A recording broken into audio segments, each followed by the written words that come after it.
Bienvenidas y bienvenidos. Hoy nos vamos a meter en la caja negra de la inteligencia artificial para responder una pregunta que parece simple, pero es increíblemente compleja. Cuando le preguntamos algo a ChatGPT y nos responde, ¿qué está pasando realmente ahí adentro? ¿Cómo piensa? Es la pregunta del millón, ¿no? Y la respuesta corta, que bueno, ahora vamos a desglosar, es que no piensa para nada como nosotros. No hay conciencia, ni intención, ni comprensión. Lo que hay es un proceso estadístico a una escala que, la verdad, desafía la imaginación. Hoy vamos a desmontar esa magia pieza por pieza. Exacto. Nos han llegado varias fuentes que usan unas analogías geniales para esto, y nuestra misión es conectarlas para crear una imagen completa. Vamos a hablar de piezas de Lego, del predictor de texto de un teléfono, y de una biblioteca que contiene todo el conocimiento del mundo. La idea es que, al final de esta conversación, se entienda el viaje completo, desde una simple palabra hasta la respuesta compleja que vemos en la pantalla. Muy bien. Pues empecemos por el principio. Si una IA construye una respuesta, necesita, pues, material de construcción. No puede ver las letras y palabras como nosotros. ¿Cuál es su unidad fundamental? Sus ladrillos. Esos ladrillos se llaman tokens, y es el primer concepto clave para entender todo lo demás. Un modelo extenso de lenguaje, un LLM, no procesa el texto palabra por palabra. Primero, un programa llamado tokenizador descompone todo lo que le damos en estas piezas. Pensemos en ellos, como decías, como piezas de Lego. Ok, o sea que la frase «la inteligencia artificial es fascinante» no es una idea para el modelo, sino ¿cuántas piezas de Lego serían? Pues depende del tokenizador, pero probablemente serían unas 6 o 7 piezas. Algo como la inteligencia artificial es fascinante. Fíjate que a veces incluyen el espacio al principio. Un token puede ser una palabra entera, como la, una parte de una palabra, como el prefijo in o el sufijo sion, o un simple signo de puntuación. Claro. El conjunto completo de piezas que un modelo conoce es su vocabulario. Y he leído en una de las fuentes que estos vocabularios son enormes, pero no infinitos. Mencionan que los modelos de OpenAI usan algo llamado BPE, o codificación de byte-pair. Suena muy técnico, pero ¿por qué es importante? O sea, ¿por qué no usar simplemente un diccionario con todas las palabras y ya? Esa es una excelente pregunta, porque toca el núcleo del problema. Un diccionario fijo es muy frágil. ¿Qué pasa si te encuentras con una palabra nueva, un neologismo, un nombre raro o, no sé, un error al escribir? El modelo no sabría qué hacer. El BPE es un método muy ingenioso porque aprende los tokens más comunes a partir de los propios datos. Empieza con caracteres individuales y va fusionando los pares que más se repiten. A ver si lo entiendo. Si las palabras inteligencia y artificial aparecen mucho juntas, el sistema podría decidir crear un token único para inteligencia artificial. Exactamente. O podría mantenerlos separados, pero aprender que el token Intel es muy común. La gran ventaja es su flexibilidad. Puede manejar cualquier palabra, porque en el peor de los casos, si no la conoce, la descompone en letras individuales. Y las letras sí que están en su vocabulario. Ah, claro. Es una forma de tener un vocabulario gigante y adaptable sin que ocupe una cantidad absurda de memoria. Un equilibrio. Un equilibrio perfecto entre eficiencia y cobertura. Vale. Me queda claro lo de las piezas de Lego, los tokens. Pero aquí es donde me pierdo. Juntar Legos requiere un plano, ¿no? Una intención. La IA no tiene eso. Entonces, ¿cómo sabe que después del token inteligencia, lo más probable es que venga artificial y no estomacal? Es pura suerte. Y aquí entra la segunda gran analogía. El predictor de texto a una escala monumental. En su nivel más fundamental, un LLM es un motor de autocompletar. Es como el teclado del teléfono que intenta adivinar tu siguiente palabra, pero, en lugar de entrenarse con tus mensajes, se ha entrenado leyendo una porción masiva de Internet. Libros, artículos. Una biblioteca del tamaño del mundo, como decíamos. Justo. O sea que su única tarea es, dado un conjunto de tokens, predecir el siguiente token más probable. Precisamente. No hay razonamiento, es pura estadística. El modelo ha procesado tantos miles de millones de frases que ha aprendido patrones increíblemente complejos. Sabe que la secuencia agua de es muy probable que vaya seguida de limón, mar o lluvia, pero muy, muy improbable que vaya seguida de teclado. El ejemplo que daban en las fuentes de Google era muy bueno.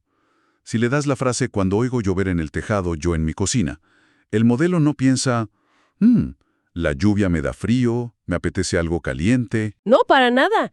Lo que hace es calcular las probabilidades para el siguiente token. Preparo sopa, podría tener un 9.4% de probabilidad. Caliento una tetera, un 5.2%. Me acurruco, un 3.6%. Simplemente elige la opción con la puntuación más alta, la añade a la secuencia y vuelve a empezar el proceso para el siguiente token. La respuesta que vemos es una cadena de estas predicciones, una pieza de Lego a la vez. Esto me hace pensar, cuando mi teléfono sugiere la siguiente palabra, a veces acierta de forma increíble y otras veces sugiere algo cómico, que no tiene nada que ver. ¿Le pasa lo mismo a estos modelos gigantes? ¿A eso se refieren cuando dicen que la IA alucina? ¿A que elige una palabra que estadísticamente parecía posible, pero que en el contexto es un disparate? Exactamente eso. Una alucinación ocurre cuando el modelo sigue una ruta probabilística que se desvía de la realidad. Cada token que elige lo compromete a un camino. Si en un punto elige un token que es plausible pero incorrecto, el resto de la generación se construirá sobre ese error. Y eso lo lleva a inventar hechos, fechas o fuentes con total seguridad, porque la estructura de la frase sigue siendo coherente. No sabe que está mintiendo. Porque no conoce el concepto de verdad. Ok, esto me lleva a la pregunta central. Me queda claro que es un juego de probabilidades. Pero sigo sin entender de dónde salen esos números. Que el modelo sepa que un 9.4% de las veces la gente prepara sopa cuando llueve es una locura. ¿Cómo se construye esa base de datos de la experiencia humana? Y aquí entra la tercera analogía, la biblioteca del mundo y el estudiante ultrarrápido.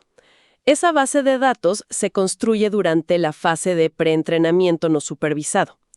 Imagina que encierras a un estudiante en una biblioteca con todos los textos jamás escritos. Le das una única tarea, leer una frase, tapar la última palabra y adivinarla. Si falla, se corrige. Si acierta, refuerza esa conexión. Ahora, imagina que hace esto miles de millones de veces por segundo durante meses.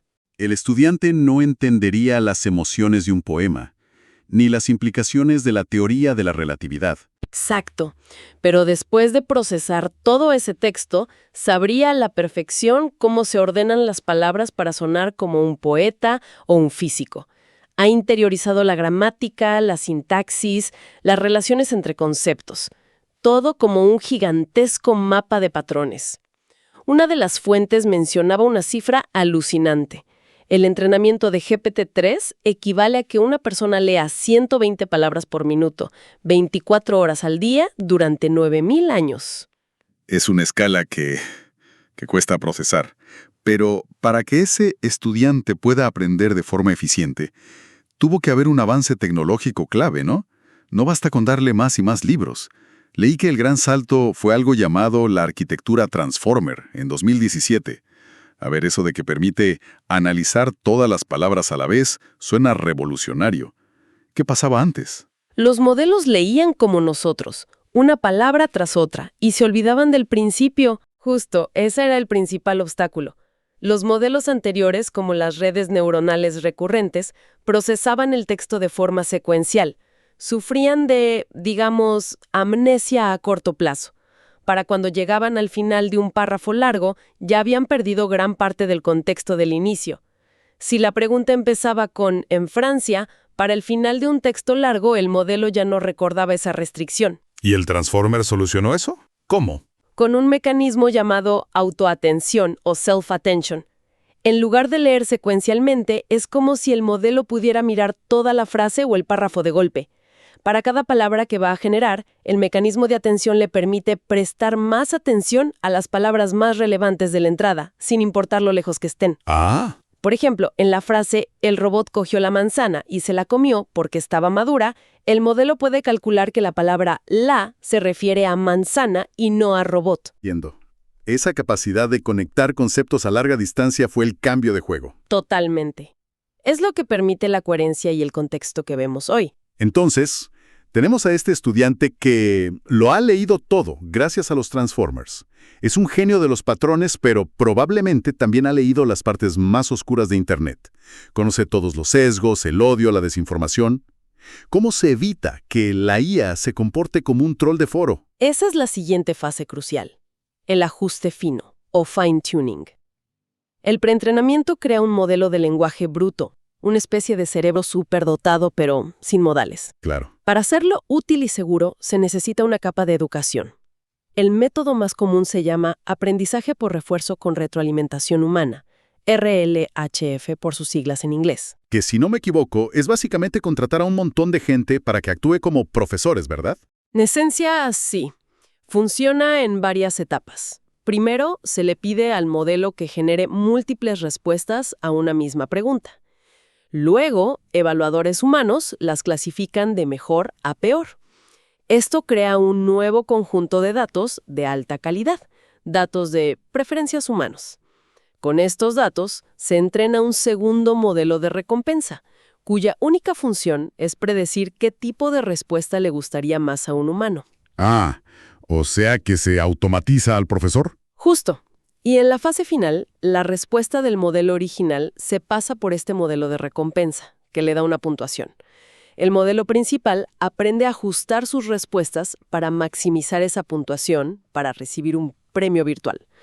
Es un proceso que lo empuja a ser más útil, honesto e inofensivo. Pero eso plantea una pregunta complicada. ¿Los valores de quién se están codificando en esa IA?